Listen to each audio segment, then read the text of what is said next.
A ver, ¿puede el agua de una fuente guardar los secretos de toda una ciudad? Pues en Granada hay un lugar donde la leyenda, la historia y la poesía fluyen juntas, literalmente. Hoy vamos a explorar la Fuente del Avellano, un manantial que es muchísimo más que agua. Es, de alguna manera, el alma líquida de Granada.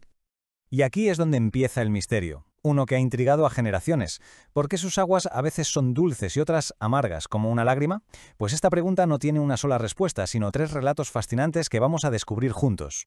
Ojo que el apodo no es casual, la Fuente de las Lágrimas. El nombre ya nos mete de lleno en esa melancolía que impregna el lugar. Y claro, nos obliga a preguntarnos, ¿de quién son esas lágrimas que según dicen siguen brotando de la piedra?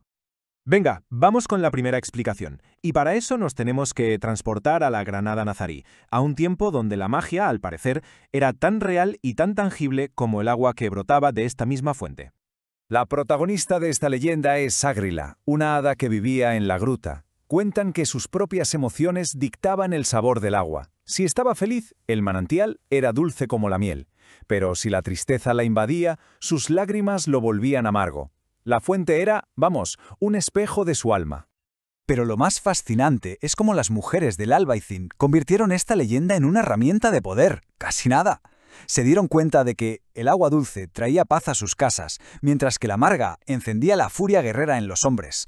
Controlaban las emociones de la ciudad desde la fuente. Pero su dominio se acabó cuando un soldado, Selim, se disfrazó para descubrir el secreto.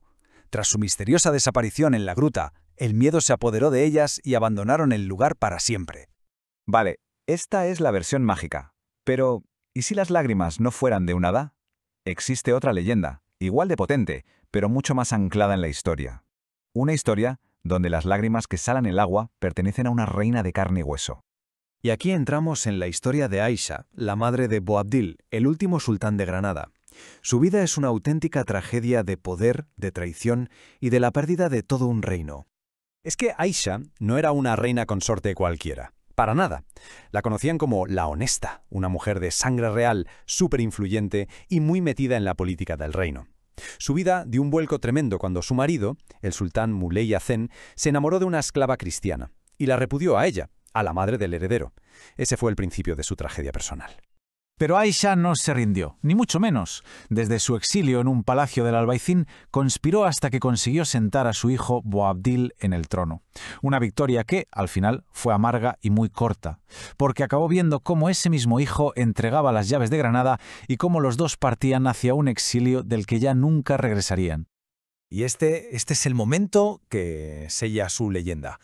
Mientras Boabdil lloraba al mirar la Alhambra por última vez, su madre le soltó estas palabras durísimas, una frase que es puro dolor y rabia de una reina que lo ha perdido absolutamente todo. Y dice la leyenda que sus lágrimas de despecho cayeron en la fuente, salando sus aguas para la eternidad. Bueno, dejamos atrás la Granada nazarí y damos un salto enorme en el tiempo, hasta finales del siglo XIX. La fuente, cargada de mitos y de penas, de repente se transforma. Ya no es un lugar de magia o de llanto, sino un refugio para la mente, un santuario para los intelectuales de la época. Aquí es donde nace la Cofradía del Avellano, fundada por el escritor Ángel Ganivet.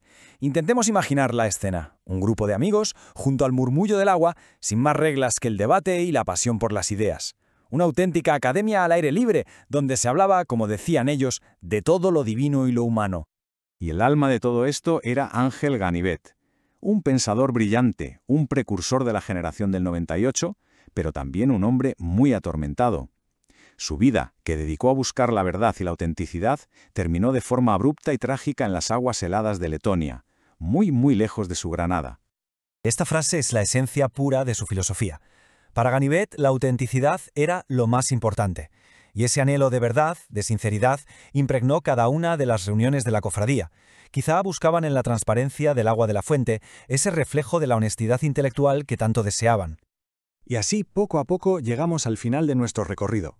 Un punto en el que todas estas historias que hemos contado convergen en un único lugar, la propia fuente, que ahí sigue emanando en el corazón de Granada. Al final uno piensa que quizá el sabor del agua nunca dependió realmente ni de hadas ni de reinas. La verdadera magia de esta fuente es su increíble poder para reflejar el alma de Granada. Ha sido un lienzo para sus sueños, un archivo para sus penas y un testigo de sus anhelos a lo largo de los siglos. Y ese eco resuena tan fuerte que hasta llegó a la cultura popular. En 1952, el gran Antonio Molina inmortalizó la fuente en esta copla, y así se aseguró de que su leyenda no se perdiera, llevándola de los libros de historia y los círculos literarios a la memoria colectiva de todo un país. Así que nos despedimos con una pregunta que la propia fuente parece susurrarnos. ¿Qué define realmente un lugar? ¿Su realidad física, sus piedras y su agua? ¿O es más bien el increíble tapiz de historias que tejemos a su alrededor? La respuesta, quizás, no está escrita en ningún libro, sino que sigue fluyendo hoy y siempre en las aguas de la fuente del Avellano.